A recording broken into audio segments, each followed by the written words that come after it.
সম্মানিত মুসল্লিয়ানে কেরাম,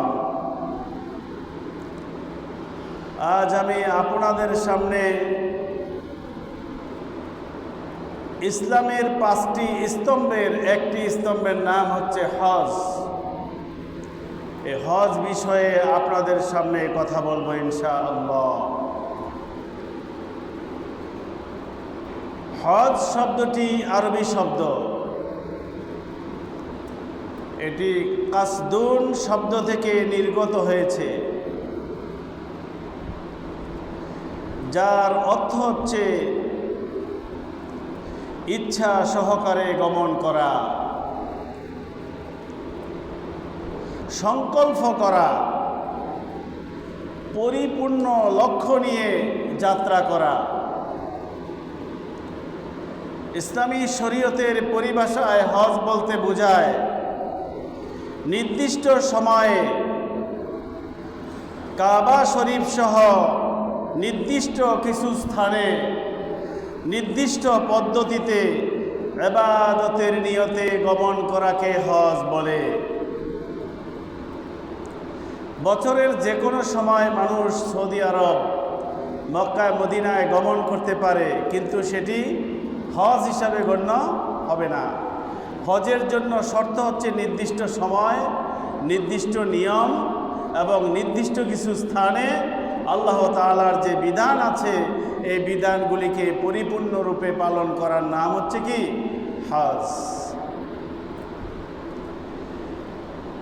প্রত্যেক সামর্থ্যবান, সুস্থ, বালেগ, জ্ঞানবান নারী পুরুষ এর উপরে হজ করা ফরজ।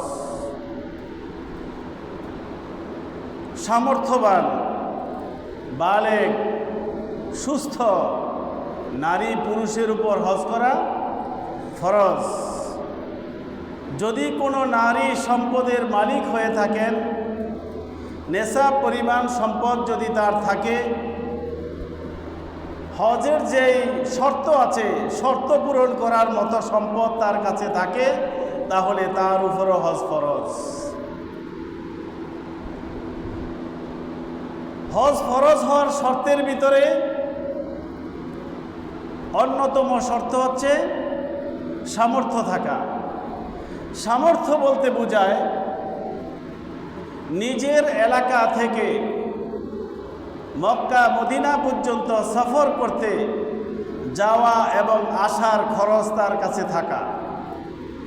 দ্বিতীয়ত হলো যেই কতদিন ধরে হজের জন্য বাড়িতে অনুপস্থিত থাকবে, এই অনুপস্থিত সময়ের জন্য তার পরিবার পরিজনের জন্য খাবার দাবার এর ব্যবস্থা করে দিয়ে যাওয়া।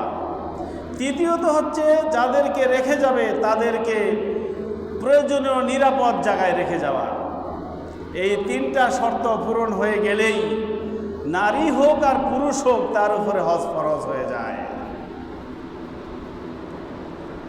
1 নম্বর বিষয় হচ্ছে কি? মক্কাতে এবং মদিনাতে যাওয়া আসার জন্য যতটুকুন খরচ হবে এই খরচ তার কাছে থাকতে হবে। 2 নম্বর হচ্ছে এই হজ চলাকালীন সময়ে 1 মাস বা 1.5 মাস যেই সময়ে সে তার পরিবারের কাছে থাকবে না, এই পরিবারের জন্য খরচ দিতে পারা, প্রয়োজনীয় টাকা পয়সা দিয়ে যেতে পারা। তৃতীয়ত হলো এদের নিরাপত্তা দিয়ে যাওয়া, যে এরা সেফ পরিবেশে আছে। এই অবস্থান যদি কারো থাকে, সে যদি সুস্থ হয়, সে যদি বালেগ হয়, এই ধরনের প্রত্যেক মুসলমান নারী পুরুষের উপরে হজ করা ফরজ।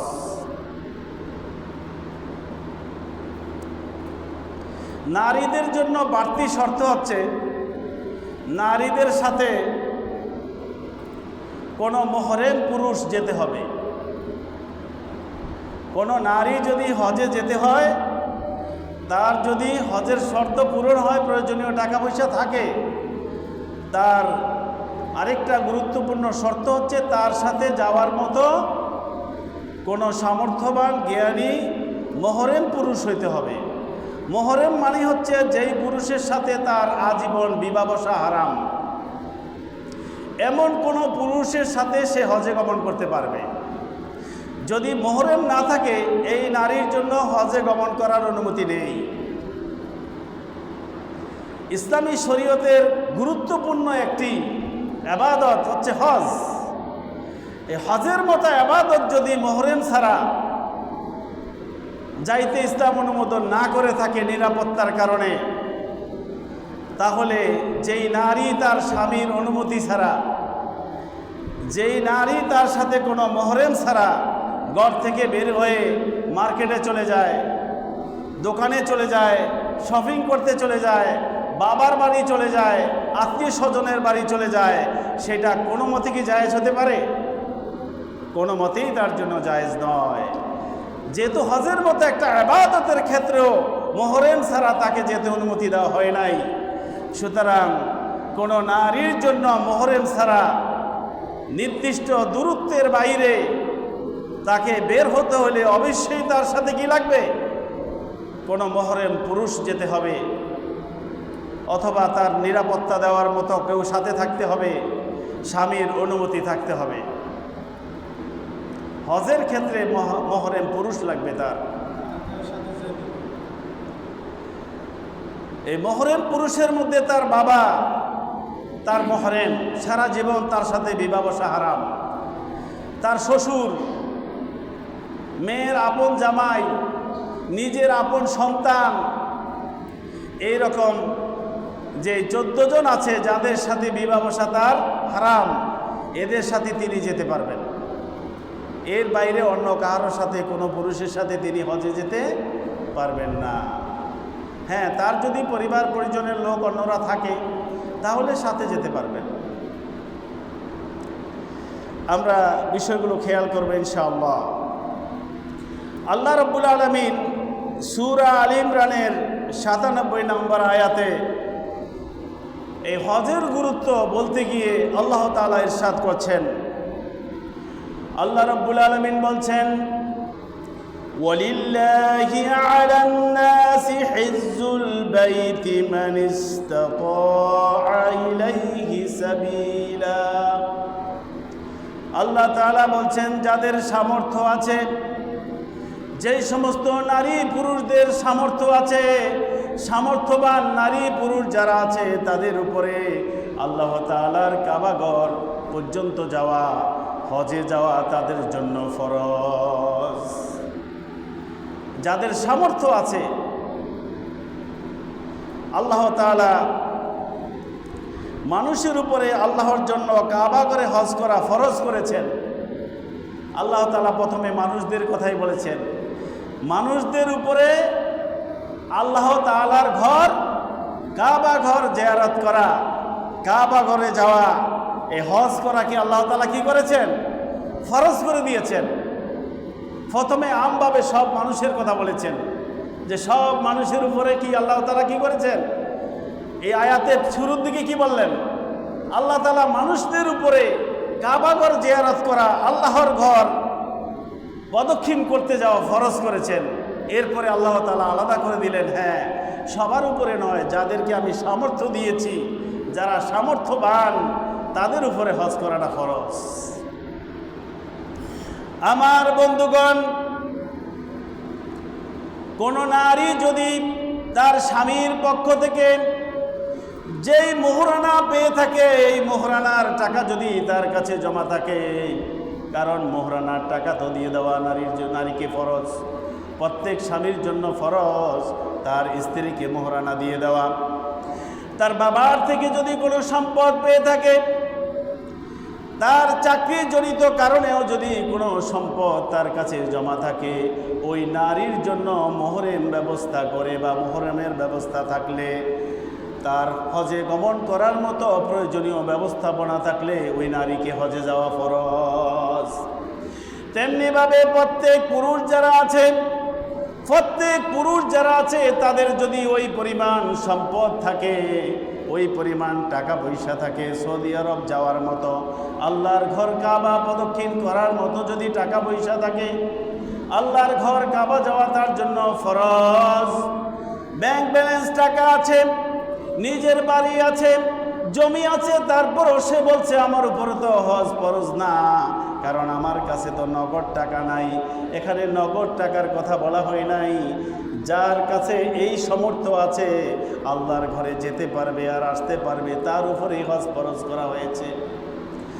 আপনার এত সম্পদ থাকার পরেও যদি আপনি হজ করতে না যান, আপনার কাছে ব্যাংক ব্যালেন্স থাকার পরেও যদি আপনি হজ করতে না যান, একটার পরে একটা বাড়ির কাজ নিয়ে ব্যস্ত আছেন, সম্পদ নিয়ে ব্যস্ত আছেন, সন্তানের চাকরি বাকরি নিয়ে ব্যস্ত আছেন, কিন্তু আল্লাহর ঘরে আপনি হজ করতে যাচ্ছেন না, এটি মস্ত বড় গুনাহ, এটি মস্ত বড় পাপ, এটি অমার্জনীয় একটি পাপ, শরীয়তের একটি ফরজ কাজ।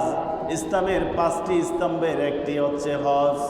একটি ঘর যেমন 5টি খুঁটির উপরে দাঁড়িয়ে থাকতে পারে, একটি খুঁটি যদি ভেঙে দেওয়া হয় তাহলে ঘরটি ভালোভাবে দাঁড়িয়ে থাকতে পারে না, হয়তোবা ঘরটি নড়বড় হয়ে যায়, অথবা পড়ে যাওয়ার সম্ভাবনা হয়, অথবা দুর্বল হয়ে যায়। তাহলে ইসলাম যে আপনার ঈমান যে 5টি খুঁটির উপরে দাঁড়িয়ে আছে, একটি খুঁটি আপনার সামর্থ্য থাকার পরেও যদি আপনি আদায় না করেন, আপনার ঈমান নড়বড় থেকে যাবে, ঈমান পরিপূর্ণ হবে না। যার সামর্থ্য আছে সে হজ করতেই হবে। আমার ভাইয়েরা, আল্লাহ রাব্বুল আলামিন সূরা আল ইমরানের 97 নম্বর আয়াতের দ্বিতীয় অংশে যারা হজ করবেন না, সামর্থ্য থাকার পরেও যারা হজ করবে না, তাদেরকে আল্লাহ তাআলা সতর্ক করে দিয়ে আল্লাহ তাআলা জানিয়ে দিলেন, ওয়ামান কাফারা ফাইন্নাল্লাহা গানিয়্যুন আনিল আলামিন। এই যে সামর্থ্য থাকলো, আমি তাকে তৌফিক দিলাম, হজ তার উপর ফরজ হলো, কিন্তু সে যে হজ করলো না, আল্লাহ তাআলা বলেন ওমান কাফারা, যারা কুফরি করলো, যারা অস্বীকার করলো, মানে হজ করলো না। যদি মানুষের সামর্থ্য থাকার পরও মানুষেরা যদি হজ না করে, এটি একটি কুফরি গুনাহ, এটি একটি কবিরা গুনাহ, একটি ক্ষমার অযোগ্য মস্ত বড় গুনাহ। আল্লাহ তাআলা বলেন তোমার সামর্থ্য থাকার পরেও যদি তুমি হজ না করো, তুমি যদি কুফরি করো, তবে জেনে থাকো তোমার আল্লাহ তাআলা এমন এক আল্লাহ যিনি বিশ্ব জগতের কোনো কিছু থেকে অমুখাপেক্ষী। এই পৃথিবীর কোনো কিছুর জন্য আল্লাহ মুখাপেক্ষী নন। তোমার কাবা ঘরের ইবাদতের জন্য আল্লাহ তাআলা মুখাপেক্ষী নন। তোমার নিজেকে বাঁচানোর জন্যই তুমি যেতে হবে। তোমার এই ইবাদতের মুহতাজ আল্লাহ তাআলা নন। আমার ভাইয়েরা, পৃথিবীর সব মানুষ যদি একসাথে ঘোষণা দেয় আমরা সবাই ঈমান আনলাম, আমরা সবাই সিজদায় পড়ে গেলাম, বলেন তো দেখি এর কারণে আল্লাহর কোনো লাভ হবে কিনা? আল্লাহর কোনো লাভ হবে নাকি মানুষদের লাভ হবে? পৃথিবীর সব মানুষের উপকার হবে, তাই না? পৃথিবীর সব মানুষেরা যদি ঘোষণা দেয় আল্লাহকে মানি না, আল্লাহকে আমি সিজদা দিব না, আমার আল্লাহ এমন এক গনি আল্লাহ, আমার আল্লাহ এমন এক শ্রেষ্ঠ আল্লাহ, আমার আল্লাহর কোনো কিছু যায় আসে না, আমার আল্লাহ তাআলার কোনো ক্ষতি হবে না। আল্লাহ তাআলা বলছেন আল্লাহু গনিয়ুন ওয়া আনতুমুল ফুকারা। আল্লাহ তাআলা হচ্ছেন সবচেয়ে ধনী, আর তোমরা যারা আছো সবাই হচ্ছে ফকির। আল্লাহ হচ্ছে কি সবচেয়ে? শুধুই ফকির নয়, তোমার দাদা ফকির ছিল, তোমার বাবা ফকির ছিল, তুমি নিজেও ফকির। তোমার হয়তো বাড়ি থাকতে পারে, গাড়ি থাকতে পারে, সম্পদ থাকতে পারে, কিন্তু আল্লাহ তাআলার কাছে তুমি তো মুহতাজ। আল্লাহ রহমত ছাড়া এক সেকেন্ডও তোমার বাঁচার কোনো কি নাই, ফায়দা নেই। আল্লাহ তাআলা এর জন্য বলছেন আমি শুধু ধনী আর তোমরা সবাই কি? সবাই ফকির, সবাই মুখাপেক্ষী। আল্লাহ রাব্বুল আলামিন বলছেন আল্লাহুস সামাদ। আল্লাহ তাআলা হচ্ছেন মুখাপেক্ষী, পৃথিবীর সব মানুষেরা মুখাপেক্ষী।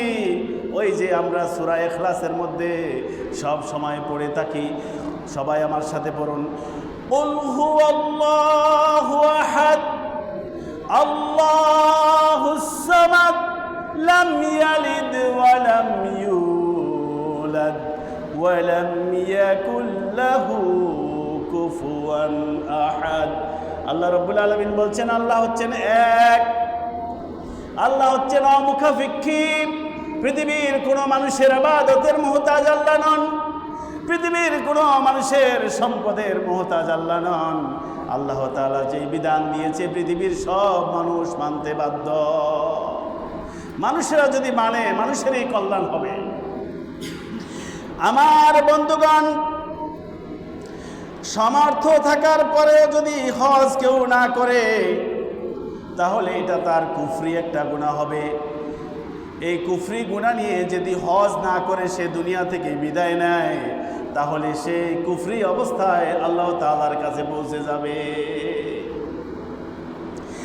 দ্বিতীয়ত হলো, যাদের উপরে হজ ফরজ হয়েছে, যাদের হজ করার মতো টাকা আছে, সেইটা সম্পদ আকারে থাক আর ব্যাংকের ব্যালেন্স হিসাবে থাক, এই পরিমাণ টাকা যার উপর আছে এই লোক যদি হজ না করে, হজ করার এরাদা না করে, ইচ্ছা পোষণ না করে, এই লোকের মৃত্যু ঈমান হারা অবস্থায় হতে পারে।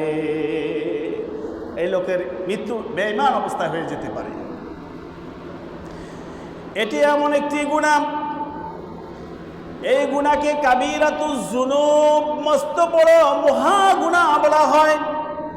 কারণ আল্লাহ তাআলার একটি ফরজ বিধান, এই ফরজ বিধানকে সে লঙ্ঘন করেছে। জীবনে হজ করা একবার ফরজ, এই একবার হজ ফরজ হওয়ার পরও সে হজটা আদায় করলো না, এর চাইতে বড় অদৃষ্টতা গুনাহ কি হতে পারে?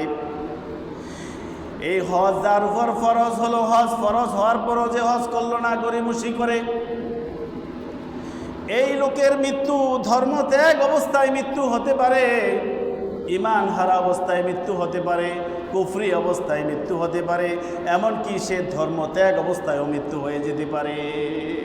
নাউযু বিল্লাহি মিন যালিক।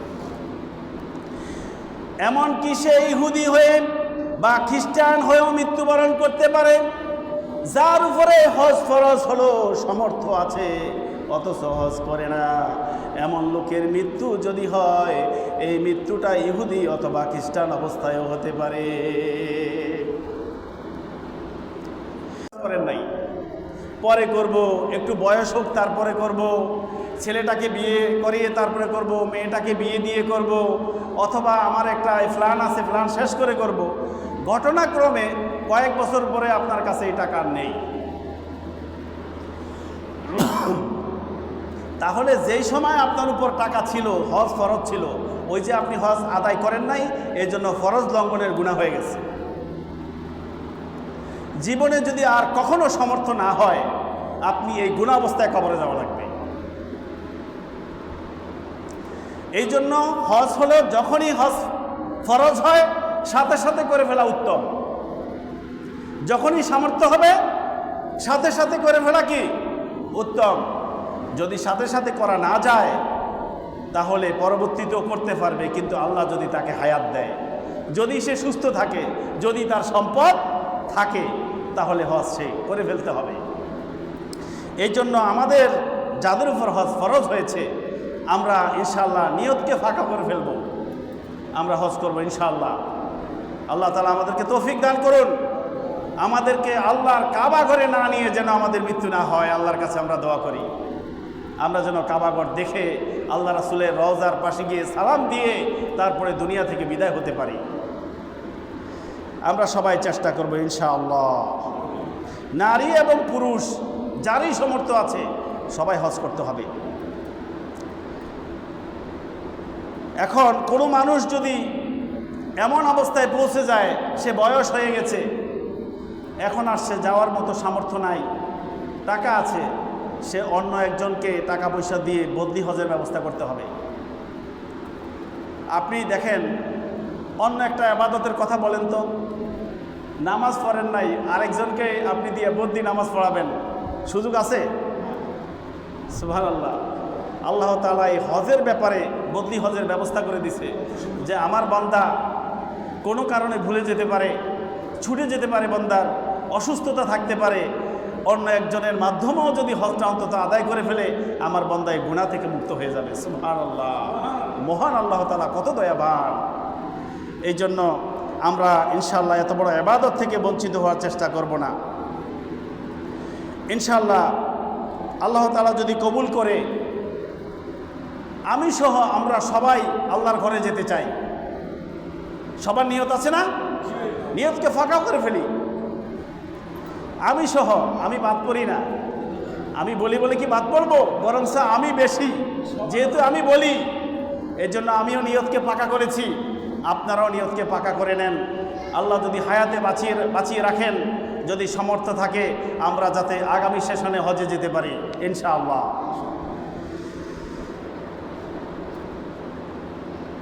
হজ করার সামর্থ্য থাকার পরেও কোনো মানুষ যদি হজ না করে মরে যায়, তাহলে তার শাস্তি হবে মারাত্মক, কঠিন শাস্তি হবে।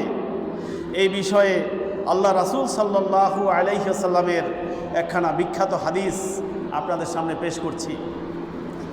আল্লাহ নবী সাল্লাল্লাহু আলাইহি ওয়াসাল্লাম বলেন, মান মালাকা জাদান ওয়া রাহিলাতান, আল্লাহ তাআলা যাকে সম্পদ দিলেন এবং যাকে বাহন দিলেন, হজে যাওয়ার মতো যাকে সামর্থ্য দিলেন, যাকে বাহন দিলেন, তুবাল্লিগুহু ইলা বাইতিল্লাহ, সে বাইতুল্লাহ যাইতে পারবে, আল্লাহর ঘরে যাইতে পারবে, আসতে পারবে, এই সামর্থ্য তার আছে। এতটুকুন পরিমাণ টাকা পয়সা তার আছে। যাকে আল্লাহ তাআলা এই সামর্থ্য দিলেন, দেওয়ার পরে সে কি করলো? ওয়ালাম ইউহুজ্জা, সে হজ করে নাই। নবীজি বলেন, ফালা ইয়াবালি ফি মাতি ইয়াহুদিয়ান আও নাসরানিয়ান, ওই লোকটি ইহুদি অথবা নাসারা অবস্থায় মৃত্যু হতে পারে। এটা কার কথা? বিশ্বনবীর কথা, মুহাম্মদুর রাসূলুল্লাহর কথা। যার কাছে হজে যাওয়ার মতো রসদ আছে, বাহন আছে, টাকা পয়সা আছে, তবুও সে হজ করলো না, সে ইহুদি বা খ্রিস্টান হয়ে মারা গেল, তাতে আল্লাহ নবী বলেন কিছু আসে যায় না। তার মানে এটা একটা বদদুয়ার মতো। যেই ছেলের কথা শুনে না, সেই ছেলের ব্যাপারেই তো এরকম কথা বলা হয়। তুমি যেহেতু কথা শুনো না, তুমি বরবাদ হয়ে গেল, আমার কোনো কি নাই, আফসোস নাই, এরকম বলে না?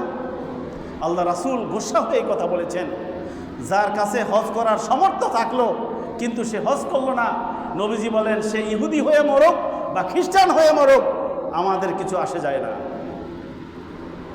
নাউযুবিল্লাহি মিন যালিক, আস্তাগফিরুল্লাহ। এই জন্য আমাদের যাদের উপর হজ ফরজ হয়েছে, আমরা হজ করে ফেলবো ইনশাআল্লাহ। হজ ইসলামের 5টি স্তম্ভের একটি স্তম্ভ। ইসলামের স্তম্ভ কয়টি? 5টি। কি কি? কালিমা, নামাজ, রোজা, হজ, যাকাত। ইসলামের খুঁটি কয়টি? 5টি।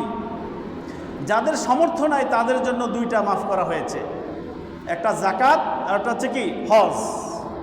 হজ হচ্ছে একটি অর্থনৈতিক ইবাদত, হজ হচ্ছে একটি শারীরিক ইবাদত। হজের ভিতরে শরীরের কি আছে? পরিশ্রম আছে।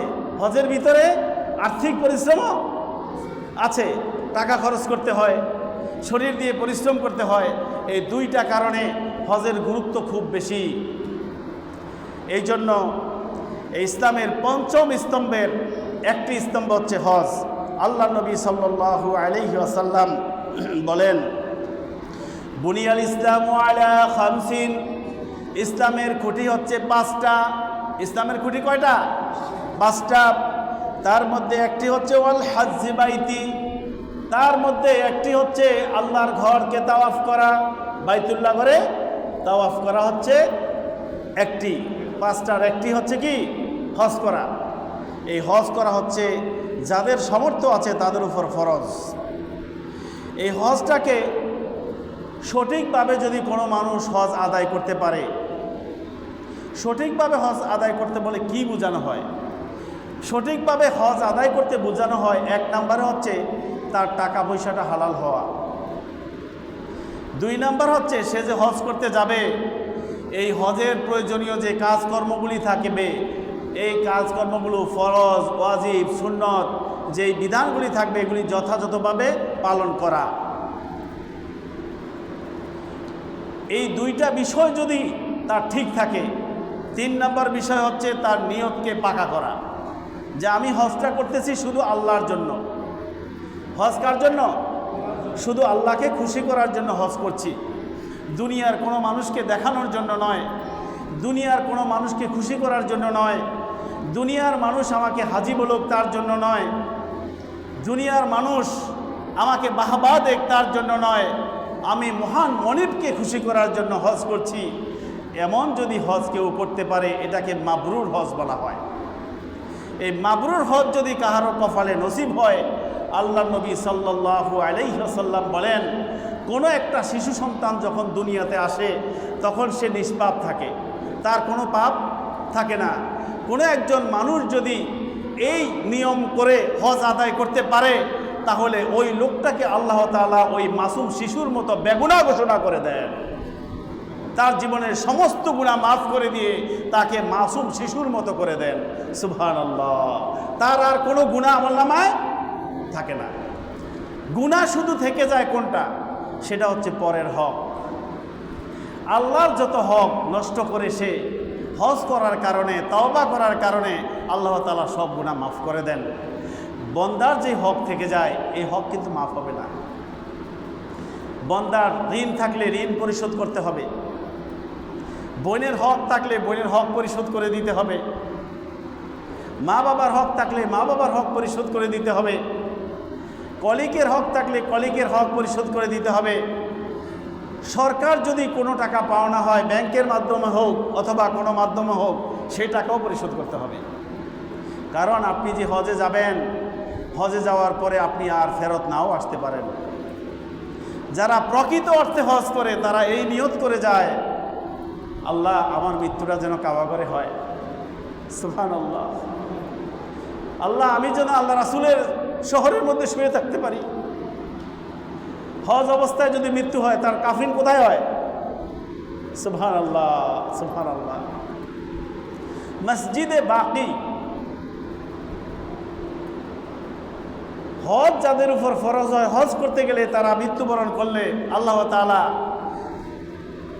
তাআলা সেখানে যদি তার মৃত্যু রাখেন, আল্লাহ তাআলার হুকুমে যদি তার মৃত্যু হয়ে যায় তখন তাকে ওই কাবা চত্বরের কাছাকাছি ওখানে কি করা হয়? হাজিদের সাথে ওখানে দাফন করা হয়, যেখানে সাহাবীরা শুয়ে আছে, যেখানে নেককাররা শুয়ে আছে, যেখানে আল্লাহওয়ালারা শুয়ে আছে। এখন কোনো মানুষ যদি বদকার হয়, এখন প্রশ্ন হলো কোনো মানুষ একজন গুনাহগার কিন্তু হজে গেল, হজে যাওয়ার পরে তার মৃত্যু হয়ে গেল, কবর হয়েছে কোন জায়গায়? কবর তো ভালো জায়গা হয়ে গেছে, তার কি হবে? এখন আপনি হয়তো জানেন না, এমনও তো হতে পারে আল্লাহর সাথে তার একটা গভীর সম্পর্ক হয়ে গেছে, সে তওবা করেছে, আল্লাহ তাআলা তাকে কি করেছেন? ক্ষমা করে দিয়েছেন।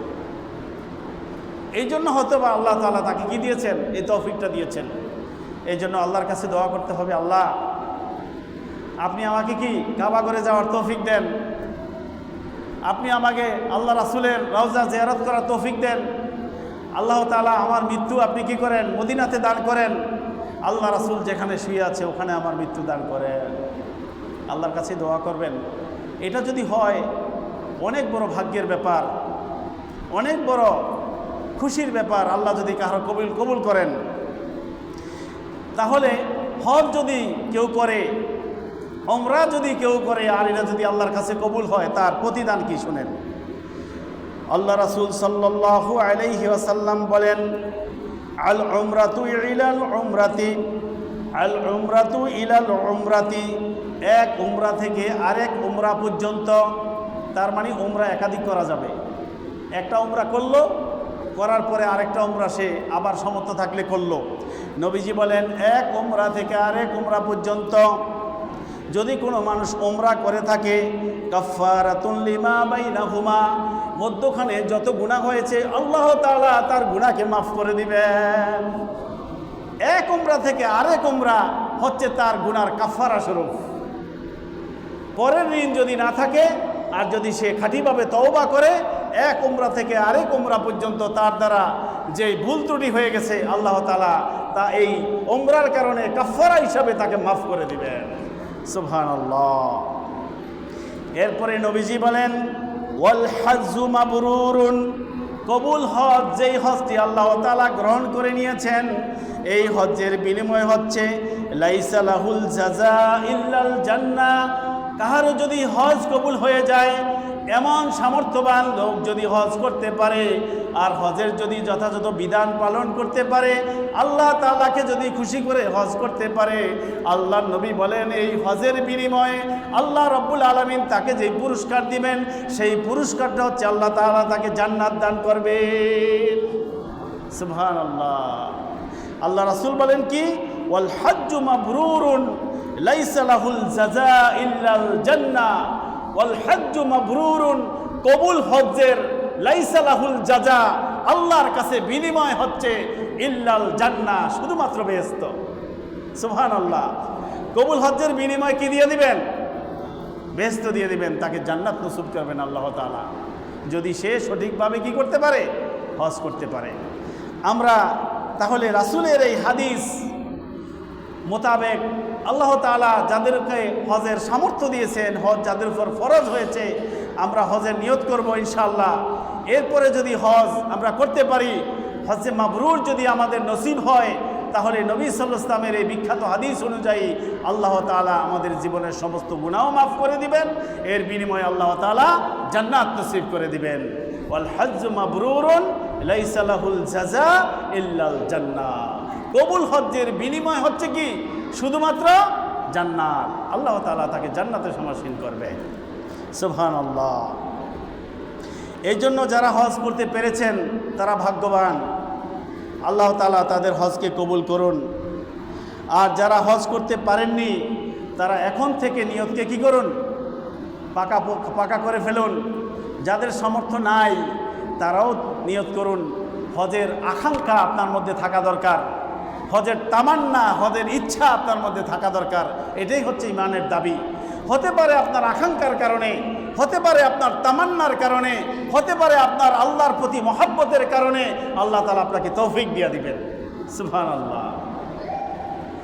আপনি যদি চাইতে জানেন আল্লাহ তাআলা দিবেন, কোনো সন্দেহ নাই। আল্লাহর কাছে যদি আপনি সঠিকভাবে চাইতে জানেন আল্লাহ তাআলা দিবেন। এই জন্য আল্লাহর কাছে চাইতে হবে যে আল্লাহ আমাকে হজ করার কি দাও, তৌফিক দাও, আমি যাতে কি করতে পারি, আমি কাবা ঘরে যেতে পারি, আল্লাহ আমাকে তৌফিক দান করো।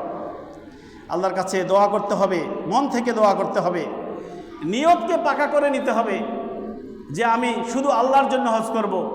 আমাকে হাজি বলুক, গাজী বলুক, মাঝি বলুক, প্রয়োজন নাই। সমাজে বহু লোক আছে আল্লাহ পাকের ইচ্ছায় হজ করছে 4 বার 5 বার, তাকে কেউ হাজি বলা লাগে না, সে কারোর কাছে হাজি পরিচয় দেয় না। কিন্তু সমাজে এমন মানুষও আছে যারা হজ করেছে, নাম ডাকার সময় হাজি না বললে সে রাগ করে, অফিস আদালত থেকে চিঠি আসলে হাজি না লিখলে রাগ করে, প্রতিষ্ঠানে গেলে হাজি না বললে রাগ করে। জানি না তার হজের বিষয় কি হবে, আমাদের জানা নাই, সেটা আল্লাহ তাআলাই জানে। হজ কবুল হওয়ার জন্য শর্ত হলো কি? নিয়তকে পাকা করে আল্লাহর জন্য হজ করতে হবে। কার জন্য? আল্লাহকে খুশি করার জন্য হজ করতে হবে। এরপরে হচ্ছে আমরা যারা হজ করতে পারি নাই, এখন থেকে পরিকল্পনা করি। যে কোনো কাজকে সুন্দরভাবে বাস্তবায়ন করার জন্য পরিকল্পনা হচ্ছে 1 নম্বর শর্ত। যে কোনো কাজ সুন্দরভাবে শেষ করতে হলে 4টা শর্ত। কয়টা শর্ত বলেন তো? 1 নম্বর হচ্ছে পরিকল্পনা করা। 2 নম্বর হচ্ছে পরিকল্পনা বাস্তবায়নের জন্য প্রয়োজনীয় জিনিসপত্র, রসদ অথবা জনবল ঠিক রাখা। 3 নম্বর হচ্ছে ওই পরিকল্পনা বাস্তবায়িত হচ্ছে কিনা সেটা তদারকি করার জন্য জনবল নিয়োগ করা অথবা নিজে তদারকি করা। 4 নম্বর হচ্ছে আল্লাহর প্রতি তাওয়াক্কুল করা। আচ্ছা বলেন তো দেখি আমরা কোনটা করি? সবাই বলেন। যে কোনো কাজ করার ক্ষেত্রে এই 4টা শর্ত আমরা কোনটা করি? 4 নম্বরটা করি, তাই না? আল্লাহর প্রতি তাওয়াক্কুল হয়ে যাবে? হবে না, হবে না। আল্লাহ চাইলে দিতে পারেন, কিন্তু আমার মতো নাদানকে দিবেন না। নবী সাল্লাল্লাহু আলাইহি ওয়াসাল্লাম হিজরত করবেন, আল্লাহ রাসূল এই 4টা কাজ করেছেন। নবীজি হিজরত করবেন আগেই আবু বকর রাদিয়াল্লাহু বলছেন কানে কানে আমি হিজরত করব, প্রস্তুত থেকো। এটা পরিকল্পনা না, বলেন? প্ল্যান করেছেন, তাই না? এরপরে তিনি যেতে পারবেন কিনা ওমর রাদিয়াল্লাহর ছেলে আব্দুল্লাহকে নিয়োগ করেছেন।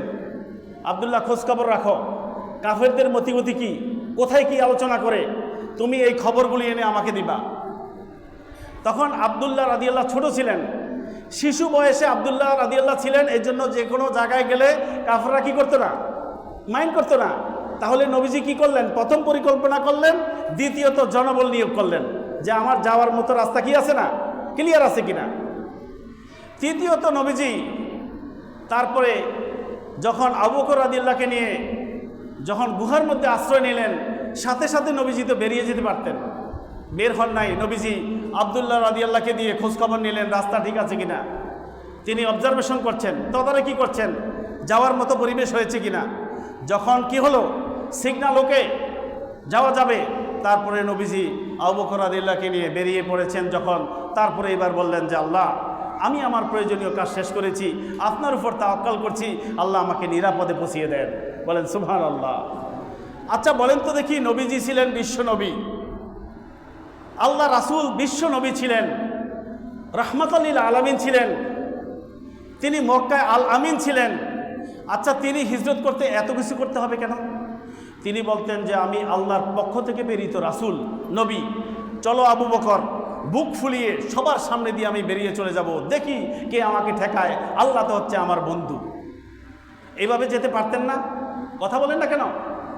তাইলে নবীজি এতগুলি স্টেপ কেন নিলেন? নবীজি উম্মতকে শিখিয়ে গেলেন যে কোনো কাজ সুন্দরভাবে বাস্তবায়ন করতে হলে কি করতে হবে? পরিকল্পনা করতে হবে। পরিকল্পনা বাস্তবায়নের জন্য প্রয়োজনীয় কাজ করতে হবে। পরিকল্পনা ঠিক মতো হচ্ছে কিনা তদারকি করতে হবে। 4 নম্বরে কি করতে হবে? আল্লাহর উপরে তাওয়াক্কাল করতে হবে। এখন আমরা সবাই কি করি বলেন? যে কোনো কাজ করার শুরুতে আমরা চিন্তা করি এই কাজটা করব, তারপরে বলতেছি তাওয়াক্কালতু আলাল্লাহ, আল্লাহ আপনি কাজটা করার তৌফিক দেন। কিভাবে হবে বলেন? কাজ করার জন্য আপনি প্রয়োজনীয় পরিশ্রম তো করতে হবে, ত্যাগ স্বীকার করা লাগবে, তাই না? তাইলেই তো আল্লাহ তাআলা দিবেন ইনশাআল্লাহ। এজন্য হজের পরিকল্পনা করুন যারা করতে পারি নাই। পরিকল্পনা 1 নম্বর হলো। 2 নম্বরে এবার পরিকল্পনা বাস্তবায়নের জন্য প্রয়োজনীয় রসদ জমাতে থাকুন। আপনি একটা ডিভিএস করুন, অথবা একটা অ্যাকাউন্টস করুন, অথবা কোথায় আপনি টাকা জমান, কিছু কিছু টাকা আপনি আলাদা করতে থাকুন। সংসারের খরচ থেকে আপনি কিছু কিছু টাকা কি করেন? আলাদা করেন হজের জন্য নিয়ত করে। এরপরে কি করেন?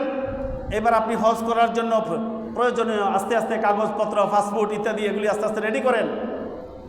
এদিকে টাকা জমতেছে, এদিকে আপনি কি করছেন? রেডি হচ্ছেন।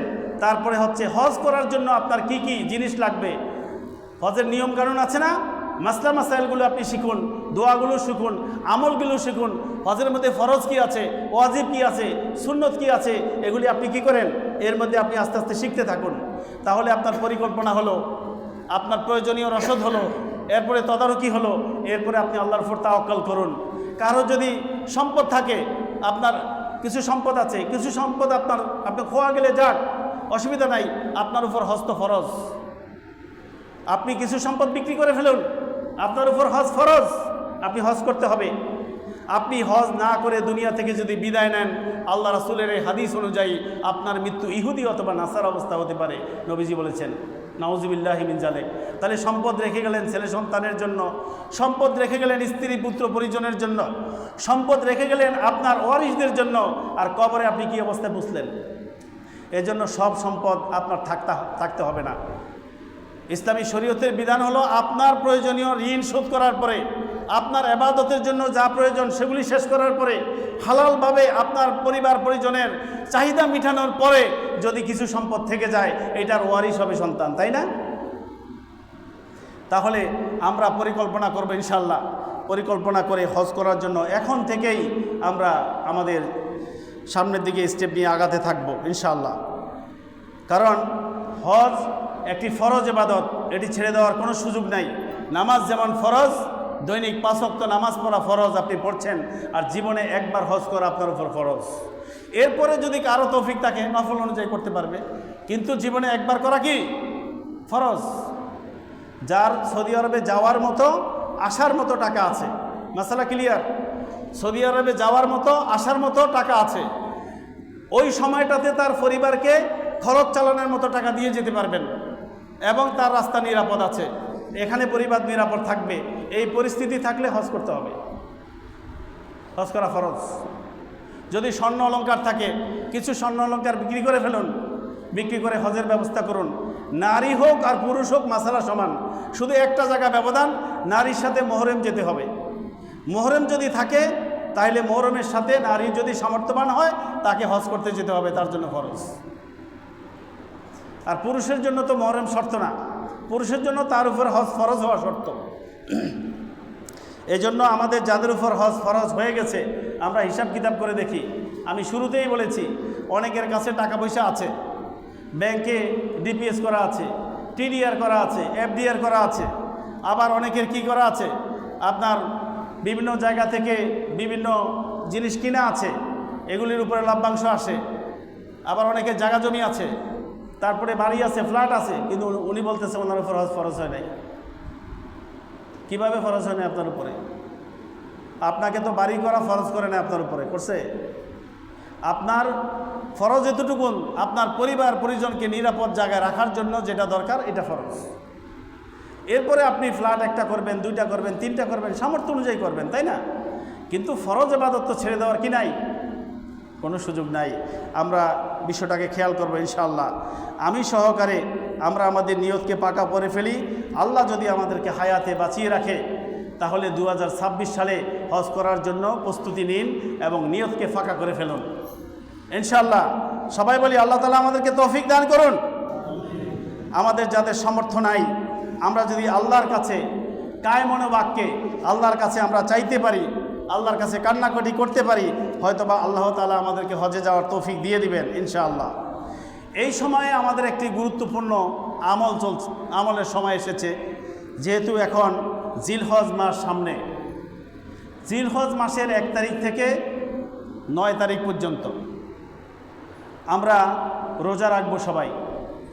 যাদের উপর কোরবানি ওয়াজিব হয়েছে তারা, যাদের ওয়াজিব হয় না তারা সবাই, এটা ইংরেজি মাসের তারিখ হিসাব করলে 28শে মে হয়। 28শে মে দিবাগত রাত্রে সম্ভবত খাবার খেতে হবে, ক্যালেন্ডার দেখে নিলে ক্লিয়ার হবো ইনশাআল্লাহ আমরা। অর্থাৎ জিলহজ মাসের 1 তারিখ থেকে 9 তারিখ পর্যন্ত এই 9টা রোজা রাখতে হবে। যাদের উপর কোরবানি ওয়াজিব হয়েছে তারাও রাখবে, যাদের উপর ওয়াজিব হয় না তারাও রাখবে। এখন যাদের ওয়াজিব হয় না তারা রাখলে কি লাভ? আল্লাহ তাআলা ওই কোরবানির সওয়াব তাকে দান করবেন, সুবহানাল্লাহ। দ্বিতীয়ত হলো ওই সময়টাতে 28 তারিখ দিবাগত রাত থেকে শুরু করে কয় তারিখ পর্যন্ত, অর্থাৎ এটা ইংরেজি মাসের 28 তারিখ বলেছি, আরবি মাসের 1 তারিখ, 1 তারিখ থেকে 9 তারিখ পর্যন্ত এই সময়ের মধ্যে হাতের নখ কাটবে না, নখ আগেই কেটে নেবে। এই সময়ের মধ্যে সে মাথার চুল কাটবে না, দাড়ি ছাঁটবে না, শরীরের অযাচিত যে সমস্ত পশম আছে পশমগুলোও সে কাটবে না। যদি এই কোরবানি সে করে আল্লাহ তাআলা তাকে কোরবানির পরিমাণ সওয়াব দান করবেন। বান্দার জন্য জান্নাতে যাওয়া সহজ করে দিয়েছেন। আরেকটি বিষয় আছে, আরেকটি আধ্যাত্মিক বিষয় আছে।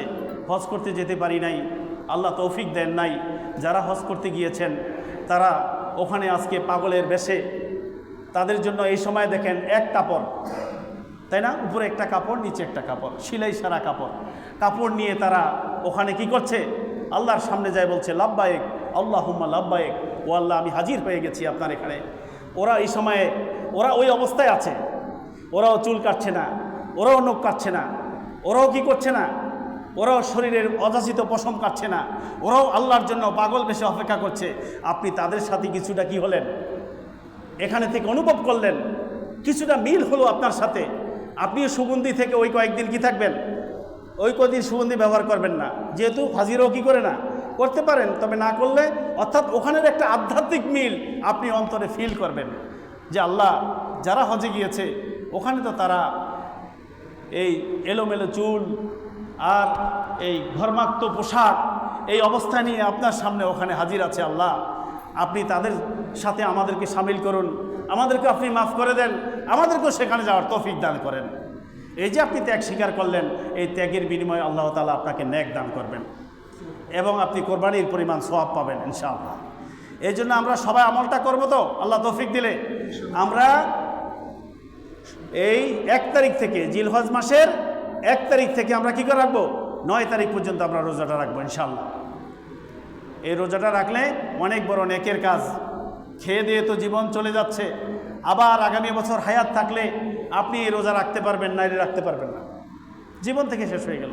এই জন্য একটু খাওয়া দাওয়া কয়েকদিন কম হলো, কষ্ট হলো, এই রোজাটা সবাই রাখবেন এবং হাতের নখ, মাথার চুল এবং অন্যান্য অযাচিত পশম আগেই কেটে ফেলবেন। 27 তারিখে 26 তারিখে কেটে ফেলেন, এরপরে আর এই 9 দিন কাটবেন না। এরপরে 9 দিন যখন শেষ হয়ে যাবে, কোরবানি যেদিন হবে, কোরবানির পশু যখন জবাই হয়ে যাবে, কোরবানির পশুর গোশত দিয়ে আপনি প্রথম খাবার খাবেন ওই দিন। রাসূল ইসলামের সুন্নত ছিল, নবীজি যখন ঈদুল ফেতরে ঈদের মাঠে আসতেন তখন কিছু মিষ্টান্ন খেয়ে আসতেন, এটা সুন্নত রোজার ঈদে। আর নবীজি কোরবানির ঈদে, ঈদুল আজহায় যখন তিনি ঈদের মাঠে যেতেন, তিনিও কিছু খেয়ে যেতেন না, কারণ ওই যে 9 দিন রোজা রেখেছেন, 10ম দিন তিনি ওই কোরবানির পশুর গোশত দিয়ে প্রথম খাবার খাইতেন, যার কারণে রোজার সব 10টাই পাইতেন। বলেন সুবহানাল্লাহ। ইসলাম কত সুন্দর, দেখতে পেরেছেন? আমল করতে পারলে আল্লাহ তাআলা কি দিবেন? অনেক বড় নেক দিবেন। তারপরে আপনি কি করবেন? কোরবানির শেষে আপনার চুল কাটুন, আপনার নখ কাটুন, অন্যান্য ইয়েগুলো আপনি কেটে ফেলুন ইনশাআল্লাহ। আল্লাহ তাআলা আমাদেরকে আমল করার জন্য তৌফিক দান করুন। যারা কাবলাল জুমা